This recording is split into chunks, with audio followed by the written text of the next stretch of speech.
Most of the time, we think of boredom as something annoying, an empty space we're itching to fill up with something fun or interesting. Probably that's the reason why you're watching this video right now, simply out of boredom. But what if there is more to boredom than just this uncomfortable feeling? What if boredom isn't something we should try to run away from? Instead, it's an opportunity waiting to be discovered. Across the years, many thinkers saw boredom as a blank slate, because with no specific goal or path in mind, we can look inside ourselves.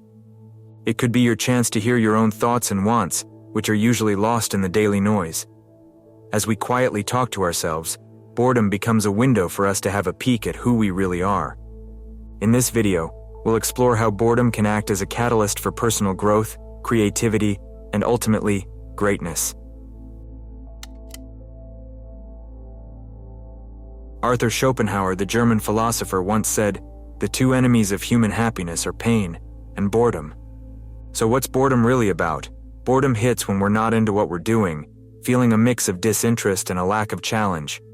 It's important for us to remember that boredom is different from apathy or laziness.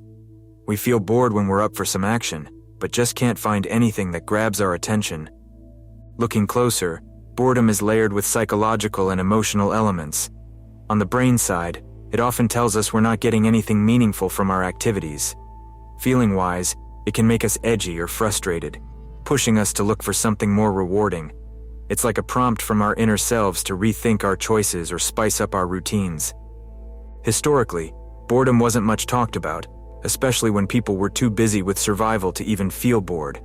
But as time went on, and people had more free time, boredom got more spotlight. Philosophers, artists, and thinkers started digging into what makes us bored, why it matters, and how to deal with it, showing how tied it is to the human experience. Seeing boredom this way helps us understand it's not just an annoyance, but a key part of our inner world. Boredom might just be more interesting than we give it credit for. It's like finding yourself with an unexpected free afternoon. At first, you might feel restless or unsure what to do with the time, but then you start to think, to daydream, and to explore ideas you usually don't have space for. Eda Lashan, the American writer, puts it beautifully. When we cannot bear to be alone, it means we do not properly value the only companion we will have from birth to death, ourselves. When life slows down and we find ourselves feeling bored, it's like the universe is asking us to take a break from all the noise and spend some time with our thoughts. This quiet moment can be the perfect time for introspection, a fancy word for looking inside ourselves and thinking about our lives. It's in these moments that we might start asking big questions. Are we really chasing what matters to us, or are we caught up in what everyone else thinks is important? What are our true passions, the things that light a fire in our hearts? Boredom then becomes a sort of crossroads, offering us a choice. We can choose to stay on the surface, distracting ourselves until something else comes along to occupy our time. Or, we can take the path less traveled into the depths of our minds, exploring our values, our goals, and our passions. This journey isn't always comfortable. After all, it might mean confronting truths about ourselves that we've been avoiding. But it's a journey worth taking because it leads to authentic personal growth. All of humanity's problems stem from man's inability to sit quietly in a room alone. Blaise Pascal. When boredom hits, it's easy to think nothing good can come from staring at the ceiling, wishing something, anything, would happen. But here's the twist. Boredom is like a secret door to a room you've never explored in your own house. It's not about feeling empty, it's about the space that opens up for something new. This feeling, as dull as it seems, actually pushes you to look beyond your current world, nudging you gently, or sometimes not so gently, toward paths you haven't walked yet. This isn't about suddenly finding yourself signing up for skydiving lessons, unless that's your thing, of course.